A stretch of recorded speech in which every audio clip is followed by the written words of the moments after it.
कातिल मूर्ति। शमाका ने गौर से देखा तो इंस्पेक्टर के हाथ से पिस्तौल अचानक ही गायब हो गया और इंस्पेक्टर हवा में मुअल्लक हो गया कि फिर अचानक शमाका की दिलदोज़ चीख बुलंद हुई और उसने अपने दोनों हाथ अपनी आंखों पर रख लिए और फिर अचानक ही सदियों पुरानी मूर्ति जिसके पास भी जाती उसे मौत से हमकिनार कर देती। लेकिन क्यों? अस्सलामु अलैकुम दोस्तों, पेशे खिदमत है आज की हॉरर स्टोरी कातिल मूर्ति एपिसोड नंबर 2। सर, मैं सरमद हूँ और ये हामिद।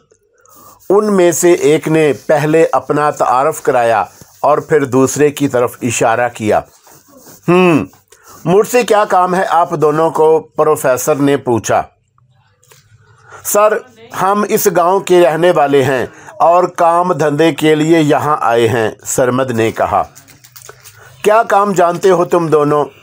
सर, कोई भी काम हो, खुदाई का काम भी कर लेंगे हम दोनों, सरमद ने कहा तो साथ हामिद ने भी इस बात में सर हिला दिया। देख लो, खुदाई का काम बहुत मुश्किल है। चेहरे से तो तुम ऐसे नहीं लगते कि खुदाई का काम कर सको, प्रोफेसर ने कहा। नहीं सर, जब पेट भूखा हो तो इंसान हर तरह का काम कर लेता है, सरमद बेबसी के आलम में बोला। प्रोफेसर साहब, इन दोनों को रख लें, वैसे भी हमारे 2 मजदूर तो शार्ट हो ही चुके हैं, दाऊद ने कहा तो प्रोफेसर ने इस बात में सर हिला दिया। ठीक है, बाहर जाकर चौकीदार से मिल लो, वो तुम्हें काम समझा देगा, प्रोफेसर ने कहा तो हामिद और सरमद दोनों इस बात में सर हिलाकर खेमे से बाहर निकल गए। आओ दाऊद, हम दोनों भी बाहर चलकर देखते हैं काम कहाँ तक पहुँचा, प्रोफेसर ने उठते हुए कहा तो दाऊद भी साथ ही उठ खड़ा हुआ। वो दोनों खेमे से बाहर निकलकर वहाँ पहुँचे जहाँ मजदूर काम कर रहे थे। मजदूरों ने काम काफ़ी हद तक कर लिया था। वो गुंबद में लगी खिड़की ढूंढने में कामयाब हो गए थे, लेकिन खिड़की मुकम्मल तौर पर ज़मीन से बरामद नहीं हुई थी।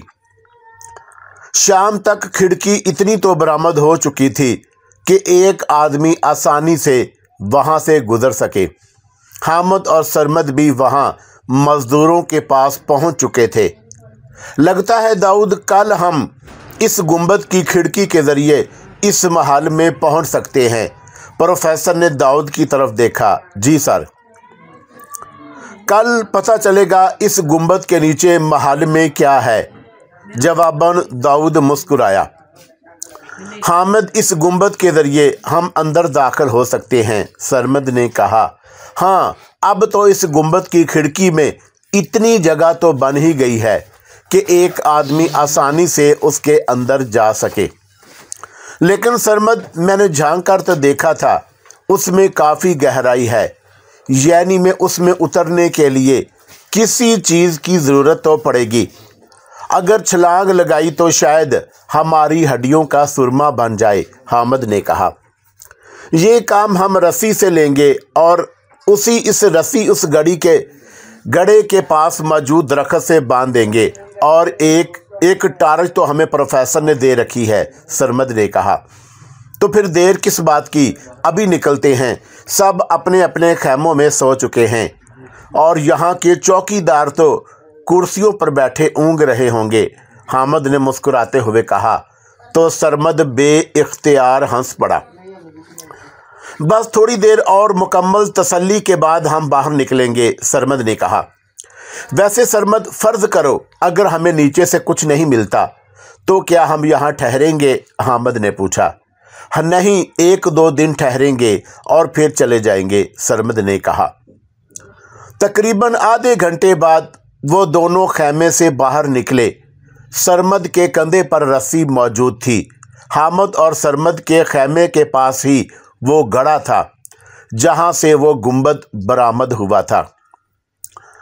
उन्होंने देखा कि हर तरफ खामोशी छाई हुई थी और स्याह रात ने अपना बसेरा हर तरफ किया हुआ था।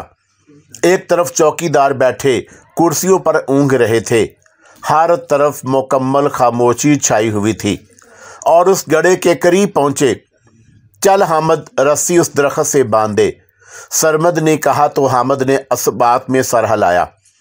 उसने सरमद से वो रस्सी ली, गड्ढे से थोड़ी दूर मौजूद दरख्त से बांधी। वो दोनों गुंबद की खिड़की के करीब पहुँचे और रस्सी का सिरा खिड़की के अंदर फेंक दिया। वो खिड़की में दाखिल हुए। हर तरफ अंधेरे का राज था। सरमद वो रस्सी पकड़कर उसके सहारे नीचे उतरने लगा। चंद ही लम्हों में उसके पैर ठोस ज़मीन पर जा लगे। वो समझ गया कि वो ज़मीन पर पहुंच चुका है। ठीक है हामिद, तू भी आजा, सरमद ने कहा और जेब से टार्च निकाल ली। उसने टार्च ऑन की। सरमद ने देखा कि उसके सामने एक लंबी राहदारी थी जो काफ़ी दूर जाकर अंधेरे में डूब गई थी। थोड़ी देर में हामिद भी नीचे आ गया। उसने भी अपनी टार्च ऑन की। चल सरमद, आगे बढ़ते हैं, हामिद ने कहा और वो दोनों आगे बढ़े। उन्होंने टार्च की रोशनी में देखा राहदारी में आमने सामने कई कमरे मौजूद थे जो दरवाज़ों से आज़ाद थे। उन्होंने देखा कि वहाँ दीवारों पर लाल रंग मौजूद था। यार सरमद, दीवारों पर लाल रंग कैसा? हामिद ने पूछा। पता नहीं, लेकिन बात हैरानगी वाली है। हैरानगी वाली बात तो है, मुझे तो ये खून लगता है, हामिद ने हैरानगी वाली बात कही। हाँ, खून ही लगता है, सरमद बोला। इससे पहले कि मज़ीद कोई बात होती, वहाँ एक अजीब सा शोर गूंजा। ये कैसा शोर है? हामिद ने पूछा। पता, अभी सरमद ने इतना ही कहा था कि यकदम उनके पैरों से ज़मीन खिसक गई और वह चीखते चिल्लाते हुए अंधेरे में डूबे उस खला में जा गिरे। काफ़ी देर बाद वो दोनों ठोस ज़मीन पर जा गिरे। एक मर्तबा फिर उनकी चीखें निकल गईं। उन दोनों की टार्चें ज़मीन पर पड़ी हुई थी।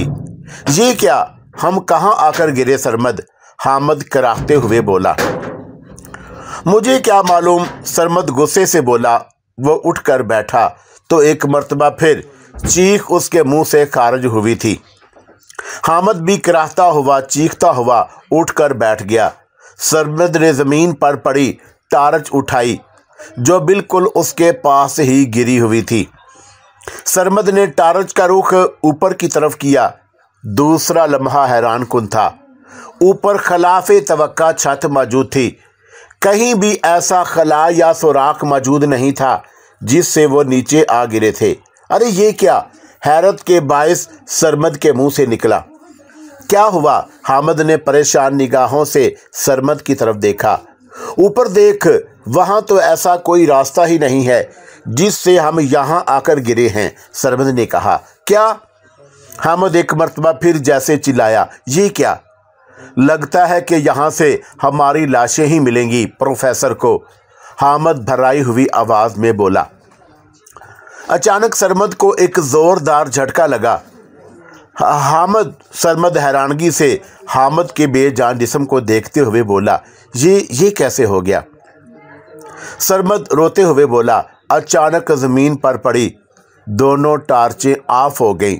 ये क्या? सरमद हैरानगी से अंधेरे में आंखें फाड़ते हुए बोला।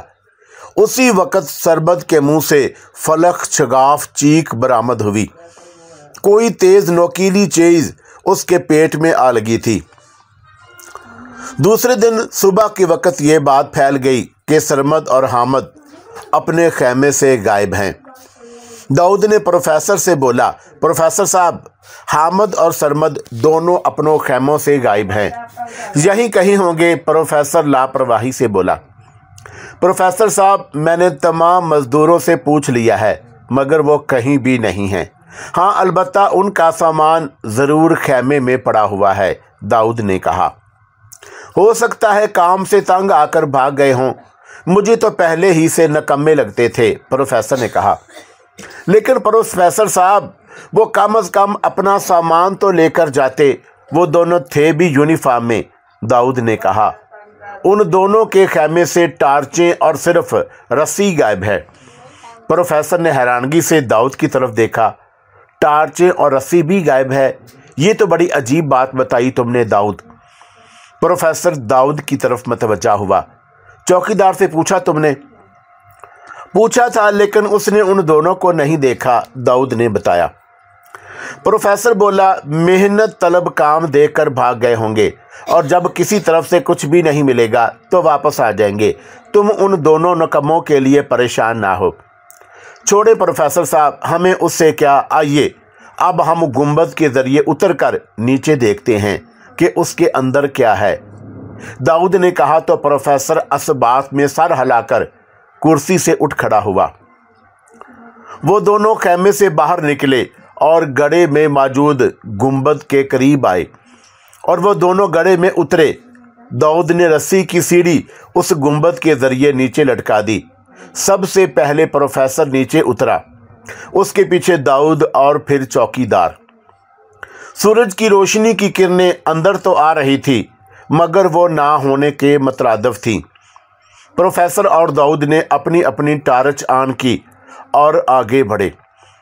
टार्च की रोशनी में उन्होंने देखा सामने एक लंबी राहदारी थी। राहदारी में आमने सामने काफ़ी कमरे थे, लेकिन उन कमरों के दरवाजे नहीं थे। प्रोफेसर ने टार्च की रोशनी में देखा दीवार पर काले रंग की एक बड़ी सी चीज़ बैठी हुई थी। टार्च की रोशनी पड़ते ही वो पर मारते हुए दीवार से हटी। सब ने देखा वो एक बहुत बड़ी चमगादड़ थी और वो उन तीनों की तरफ बढ़ी और वो यकदम बैठ गए। चमगादड़ उनके सरों के ऊपर से होती हुई अंधेरे में गायब हो गई। वह बहुत बड़ी चमगादड़ थी, प्रोफेसर ने धड़कते दिल के साथ कहा। उसने तो डरा ही दिया, दाऊद अपने सीने पर हाथ रखते हुए बोला।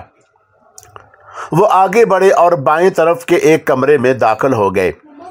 उन्होंने उस कमरे में एक खौफनाक मंजर देखा। अंदर हड्डियों के ढांचे पड़े हुए थे। ढांचों के गलों में लोहे के कड़े और पैर जंजीरों में जकड़े हुए थे। वो मंजर दिल दहला देने के लिए काफ़ी था।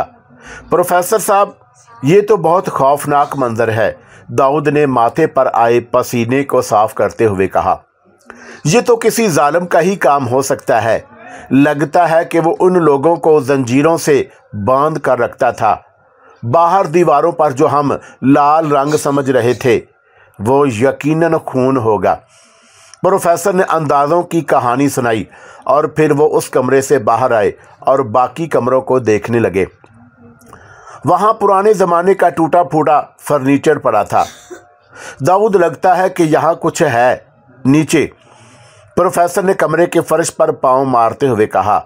नीचे से आवाज़ ऐसी आ रही थी जैसे नीचे से फर्श खोखला हो। इस कमरे के फर्श पर गिर्द और मिट्टी की मोटी तह जमी हुई थी। दाऊद घुटनों के बल बैठा और वहां से मिट्टी हटाने लगा। उन्होंने देखा कि वह फर्श लोहे का था।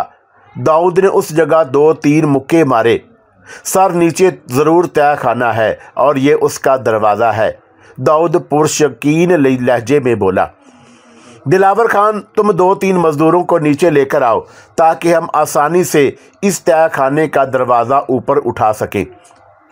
थोड़ी देर बाद दिलावर 2-3 मज़दूरों को नीचे ले आया और उन्होंने मिलकर कमरे के सारे फर्श को मिट्टी से साफ किया।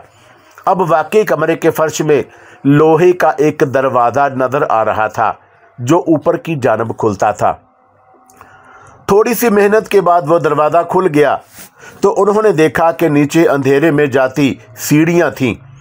वो टार्चों की रोशनी की रहनुमाई में नीचे उतरने लगे। एक अजीब सी बदबू उन सब के नाक से टकराई। बेइख्तियार उन सब ने अपनी अपनी नाक पर हाथ रख लिया। उन्होंने देखा कि नीचे बहुत बड़ा कमरा था और उस कमरे का फर्श भी मुकम्मल तौर पर मिट्टी की लपेट में आया हुआ था। तहखाने की दीवारों में सुराख थे जो यकीनन मशल रखने के लिए। एक तरफ लंबा और चौड़ा संदूक पड़ा था। प्रोफेसर ने आगे बढ़कर संदूक को देखा।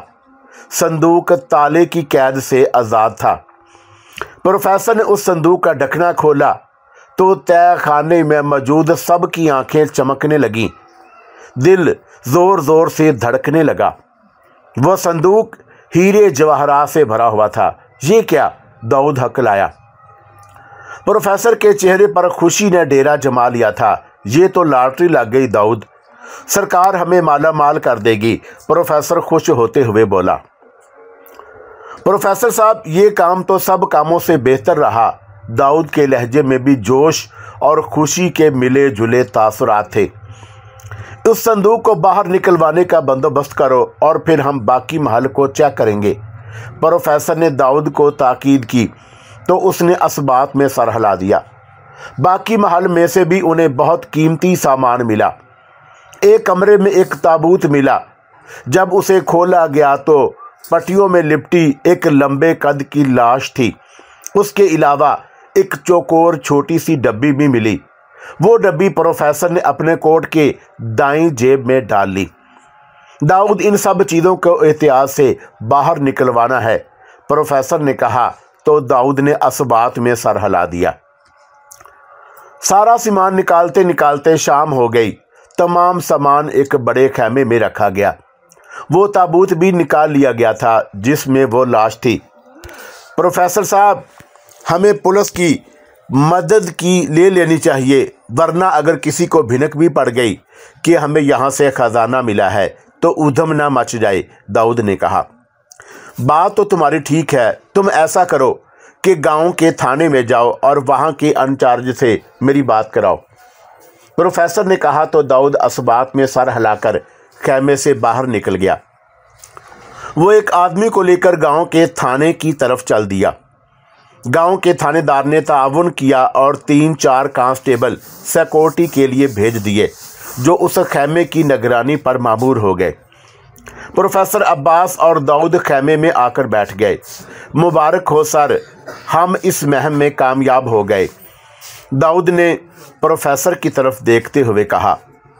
बिल्कुल दाऊद, इस महल से हमें इतना कुछ मिलेगा मैंने सोचा भी नहीं था, प्रोफेसर ने मुस्कुराते हुए कहा। प्रोफेसर साहब, इसका मतलब इस आदमी की पेशीन गोई सच हो गई, दाऊद ने कहा। बिल्कुल, प्रोफेसर ने लफ्ज़ बिल्कुल को लंबा किया।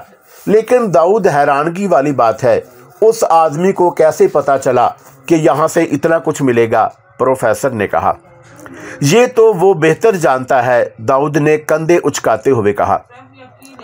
प्रोफेसर साहब, अब मैं अपने खैमे में चलता हूँ, बाकी बातें सुबह होंगी। दाऊद कुर्सी से उठ खड़ा हुआ। प्रोफेसर ने भी उठकर खैमे की जिप बंद की और लालटेन बंद करने के लिए आगे बढ़ा तो उसे अपने कोट की दाईं जेब में किसी किस्म की हलचल महसूस हुई। प्रोफेसर ने जेब में हाथ डालकर वो चौकोर डब्बी निकाल ली जो नीचे महल से मिली थी। प्रोफेसर ने गौर से उस डब्बी का मुआयना किया। एक लोहे की डब्बी थी। प्रोफेसर ने उसे हिलाया तो डब्बी के अंदर से खट खट की आवाज़ पैदा हुई, यानी उस डब्बी के अंदर कुछ था। प्रोफेसर ने उसे खोलना चाहा मगर वो मजबूती से बंद थी। प्रोफेसर ने अपना कोट उतार कर खैमे में पड़ी कुर्सी पर डाल दिया और खुद भी कुर्सी पर बैठ गया। प्रोफेसर ने डब्बी को उलट पलट कर देखना शुरू कर दिया। डिब्बी के एक तरफ छोटा सा बटन लगा हुआ था। प्रोफेसर ने बटन को दबाया तो डिब्बी का ऊपर वाला ढकना एक झटके से खुल गया। प्रोफेसर ने डिब्बी के ढकने को ऊपर उठाया तो खैमे में मौजूद लालटेन में जलता शोला यकदम बुझ गया। प्रोफेसर आंखें फाड़ फाड़ कर इर्द गिर्द देखने लगा। हर तरफ अंधेरे के अलावा उसको कुछ नजर ना आया। ये लालटेन को क्या हुआ? प्रोफेसर हैरानगी से बड़बड़ाया। उसी वक्त प्रोफेसर के मोबाइल की रिंग टून जाग उठी।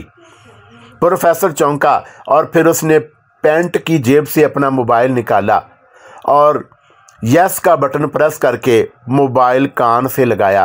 कैसे हैं प्रोफेसर साहब? एक मुस्कुराती मगर खुरदरी आवाज़ प्रोफेसर के कानों में पड़ी।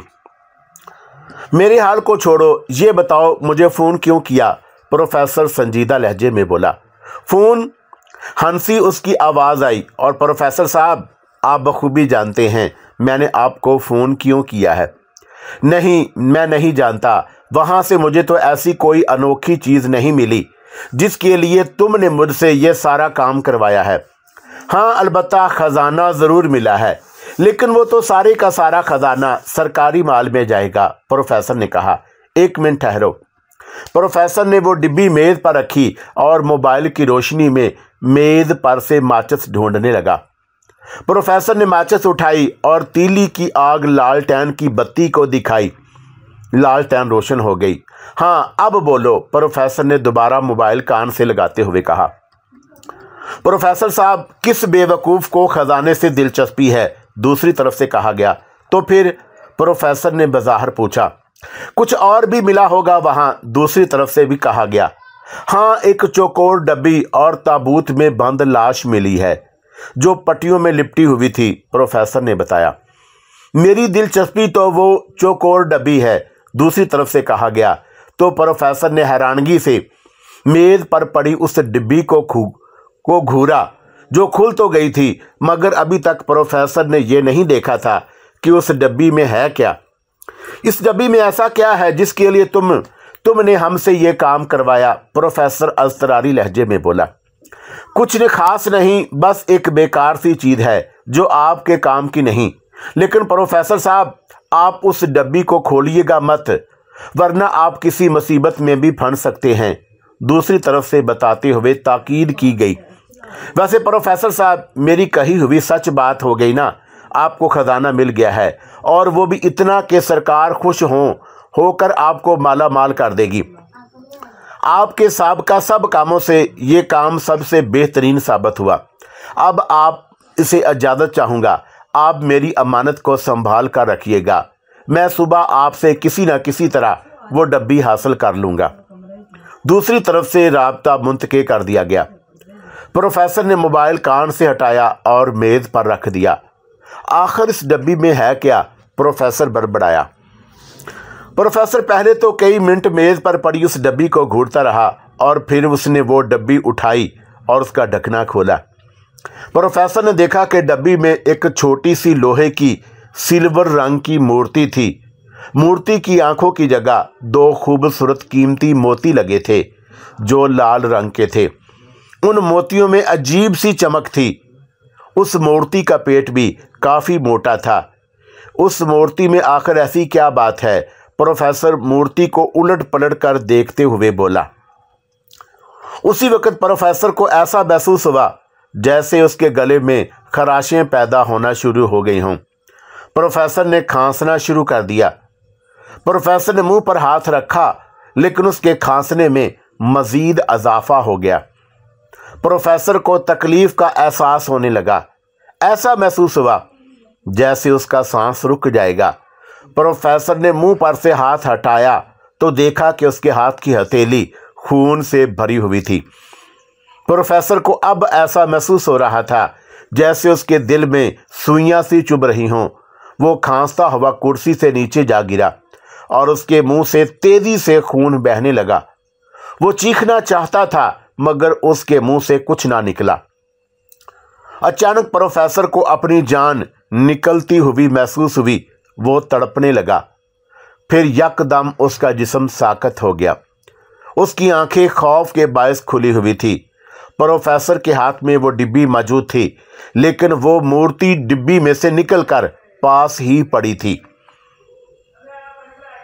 موبائل میں بجنے والی رنگ ٹون سے داؤد جاگ اٹھا اور اس کے خیمے میں اس وقت اندھیرا تھا اور وہ گہری نیند کے مزے لوٹ رہا تھا، مگر یہ کم بخت موبائل کی رنگ ٹون اسے گہری نیند سے باہر کھینچ لائی تھی۔ اس نے سرہانے پڑا ہوا موبائل اٹھایا اور یس کا بٹن پریس کر کے موبائل کان سے لگایا۔ ہیلو، داؤد نیندی میں ڈوبی ہوئی آواز میں بولا۔ داؤد، تم لوگوں کو وہاں سے کیا کیا ملا؟ دوسری طرف سے کہا گیا۔ تو اس نے حیرانگی سے موبائل کان سے ہٹایا اور اس کی سکرین پر نظر ڈالی۔ یہ اسی آدمی کا نمبر تھا جس نے اسے 10 لاکھ روپے کی آفر کی تھی اور 2 لاکھ کا چیک بھی دیا تھا۔ ہمیں وہاں سے خزانہ ملا ہے، جو وہ جوش کے عالم میں بولا۔ خزانے کو مارو گولی۔ یہ بتاؤ کہ اور کیا کیا ملا؟ دوسری طرف سے وہ آدمی غصے سے بولا۔ اور ابھی کافی کچھ ملا ہے۔ اتنا کہہ کر داؤد نے وہاں سے ملنے والی ہر چیز کا اسے بتا دیا۔ ویری گڈ، اور کیا ملا وہاں سے؟ اس آدمی نے خوش ہوتے ہوئے کہا۔ اور کچھ؟ داؤد نے ذہن پر زور دیا۔ میرا تو خیال ہے کہ اور کچھ بھی نہیں ملا۔ یہ کیسے ہو سکتا ہے؟ دوسری طرف سے حیرانگی کے عالم میں کہا گیا۔ کیا مطلب؟ داؤد چونکا۔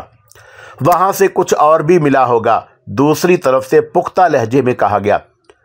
جہاں تک مجھے یاد پڑتا ہے ایک لوہے کی چوکور ڈبی بھی ملی تھی، داؤد نے سر کھجاتے ہوئے کہا۔ لوہے کی ڈبی؟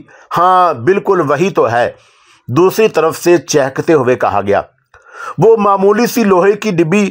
آپ نے مجھے 10 لاکھ روپے اس ڈبی کو حاصل کرنے کے لیے دیے؟ داؤد حیران کن لہجے میں بولا۔ تم نہیں جانتے وہ ڈبی کیا حقیقت رکھتی ہے۔